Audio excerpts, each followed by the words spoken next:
Okay, तो हम discuss कर रहे थे कि कंपनसेशन पॉलिसीज के इश्यूज कौन-कौन से हो सकते हैं। तो कंपनसेशन पॉलिसीज के इश्यू में सबसे पहला जो चीज़ हमने कंसीडर करनी होती है, वो पे फॉर परफॉर्मेंस कि जो लोग अच्छा परफॉर्म करेंगे यानी परफॉर्मेंस अप्रेज़ल जो होता है, उसकी बेसिस पर कितना इंक्रीमेंट होगा या सैलरी किस तरह रिव्यू होगी और पे फॉर सीनियॉरिटी क्या होगी, क्या उसका भी है इंक्रीमेंट में या खाली जो है पे फॉर परफॉर्मेंस का। देन वी हैव अ पे साइकिल। अब पे साइकिल से मुराद ये है कि आप जो है जो आपका कंपनसेशन के जो रेंजेस हैं सैलरी के यानी एक जो आपका अ, अ, जो सैलरी रेंज है उस सैलरी रेंज के अंदर रहते हुए आप अगर किसी को इंक्रीमेंट करते हैं और वो सैलरी रेंज से बाहर चला जाता है, तो ऐसी सूरत हाल में आप क्या उसको जो है इंक्रीमेंट देंगे, नहीं देंगे या उसके इंक्रीमेंट को आप जो है उसकी प्रमोशन की तरफ जाएँगे, क्या करेंगे? तो ये एक दूसरा एस्पेक्ट है जो कि आपने देखना है। The fourth one is salary increase and promotions. जो सैलरी इंक्रीज़ और प्रमोशन है उसकी बेसिस क्या होंगी वो आपने डिसाइड करना है। ये ऊपर मैंने चीज़ें कुछ बताई हैं उसकी बेसिस पे भी आप कर सकते हैं। लेकिन सैलरी इंक्रीज़ और प्रमोशन का भी आपने क्राइटेरिया जो है वो डिसाइड करना है, कि किस तरह आप किसी को प्रमोशन का तरीक़ाकार क्या होगा और सैलरी किस तरह इंक्रीज़ होगी। ओवरटाइम क्या होगा? शिफ्ट पे अगर कोई है ओवरटाइम आम तौर पर जब कोई कंपनी ओवरटाइम होता है तो 1.5 शायद जो है ओवरटाइम मिलता है। अगर आपको वैसे ₹1 मिल रहा है आपको पर आवर तो आपको पर यूनिट ये 1.5 के हिसाब से मिलेगा। शिफ्ट पे से मुराद ये है कि कोई कुछ लोग ऐसे होते हैं कि जो रात में भी काम करते हैं। क्या जो नाइट में काम करेगा उसकी सैलरी ज़्यादा होगी उससे जो कि दिन में काम करेगा?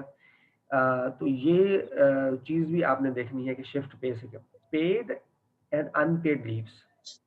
तो कंपनीज़ में कुछ लीव्स ऐसी होती हैं जो पेड होती हैं और कुछ ऐसी होती हैं जो अनपेड लीव्स होती हैं, तो इनको भी आपने कंसीडर करना है। फिर पेड हॉलिडेज़ होते हैं जिसके अंदर गेज़ेटेड हॉलिडेज़ हैं, गवर्नमेंट हॉलिडेज़ हैं, ये सारे ये भी पेड होते हैं। फिर एक चीज़ होती है सैलरी कंप्रेशन। सैलरी कंप्रेशन से मुराद ये है कि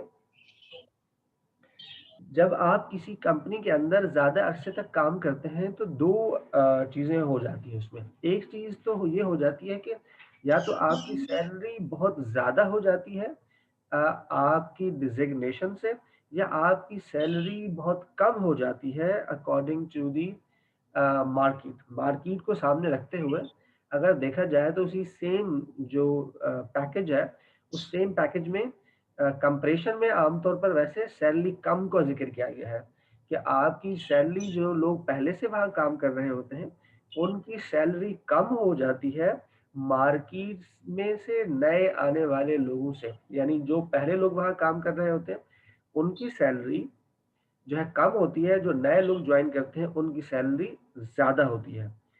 क्या ख़्याल है आप लोगों का ऐसा होता है कि नए वालों की सैलरी ज़्यादा होती है, पुराने वालों की कम होती है? जी सर, होता है ऐसा। यस सर, ऐसे होता है सर। ओके, तो ऐसी सूरत-हाल में इसको किस तरह डील करेंगे? जो है आम तौर पर कंपनियाँ जो है एक टर्म इस्तेमाल करती हैं जिसका नाम होता है सैलरी रिवीजन। तो हर 3 साल बाद जो है वो कंपनियाँ कोई 3 साल बाद, कोई 5 साल बाद जो भी पॉलिसी के अकॉर्डिंगली कंपनियाँ सैलरी को रिव्यू करती हैं, रिवाइज़ होती है सैलरी। एक तो इंक्रीमेंट होता है, इंक्रीमेंट अलग चीज़ होती है, सैलरी रिवाइज़ होती है। रिवाइज़ होने का मतलब है उस बंदे को जिसकी सैलरी जो है वो कम है, अब उसको अकॉर्डिंग टू द मार्केट जो है वो लेकर आते हैं और उसकी सैलरी वो इंक्रीज़ में शामिल नहीं होती बल्कि वो सैलरी रिवीजन में शामिल होती है कि उसकी सैलरी को बढ़ाकर अकॉर्डिंग टू द मार्केट जो है कर देते हैं, तो उसको सैलरी रिवाइज़ कहते हैं और ये हर 3 साल बाद कम से कम होना चाहिए ताकि अगर किसी की सैलरी कम बढ़ी है और वो अकॉर्डिंग टू द मार्केट नहीं है, तो उसकी सैलरी को अप टू द मार्केट ले आना चाहिए।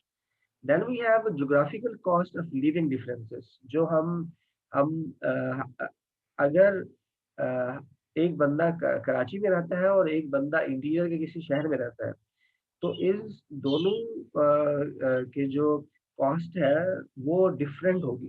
तो क्या उस सैलरी जो आप या कंपनसेशन पैकेज जो आप तैयार करेंगे, वो क्या वही सेम होगा जो कि शहर में रहने वाला बंदा है और एक किसी टाउन में या किसी छोटे शहर में रहने वाला बंदा है, उसके लिविंग डिफरेंसेस को सामने रखते हुए क्या दोनों की सैलरी सेम होगी या उसके अंदर कोई चेंजेस होगी?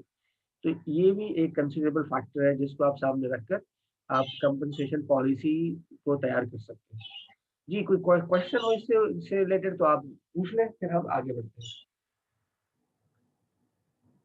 किसी का कोई सवाल?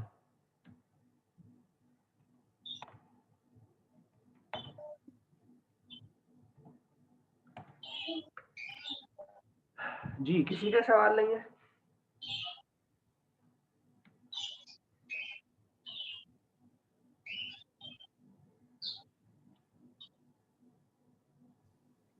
सर। जी, प्लीज़। हेलो। जी, जी। हाँ सर, सर बाहर जो फॉरेन कंट्रीज होती हैं, वो भी जो है बंदों की लोकेशन, ज्योग्राफिकली लोकेशन की वजह से उनकी जो है ना वो जो ट्रेवलिंग अलाउंस है वो जो है वो रखती हैं। मतलब अगर आप इंडिया में रह रहे हैं, जैसे फर्स्ट सर्वे में कतर में जॉब करता था, तो जी। आप बाय एयर जा रहे हैं हैदराबाद या कराची आ रहे हैं, तो हाँ। कराची तक का कितना आपका ट्रेवल अलाउंस बनेगा, या आपका इंडिया तक आप रह रहे हैं तो इंडिया तक कितना ट्रेवल अलाउंस बनता है? सर वो भी इसी कैटेगरी में आएगा कंपनी पॉलिसी इश्यूज में, नहीं, नहीं, नहीं, कंपनसेशन पॉलिसी? वो तो ट्रैवलिंग अलाउंसेस अलग होते हैं। ये तो जो है वो ये है कि फ़र्ज़ करो कि आप पहले जो है काम कर रहे थे सक्खर में, अब आपका ट्रांसफ़र कर दिया उन्होंने कराची में।